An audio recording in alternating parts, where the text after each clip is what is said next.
صلی اللہ تعالی علی حبیبہ محمد وعلی آلہ وسلم۔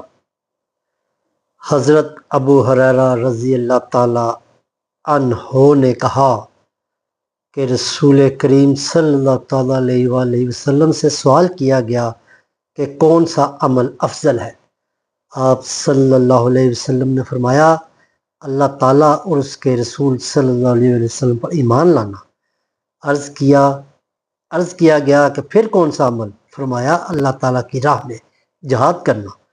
عرض کیا گیا کہ پھر کون سا عمل؟ فرمایا حج مبرور۔ حج مبرور وہ ہے جو ریاکاری سے پاک ہو اور خالص اللہ تعالیٰ کی رضا کے لیے کیا جائے۔ حج مبرور کی علامت یہ ہے کہ حاجی کی اسلامی زندگی پہلے سے بہت بہتر ہو جائے۔ صلی اللہ تعالیٰ علی حبیبہ محمد وعلی آلہ وسلم۔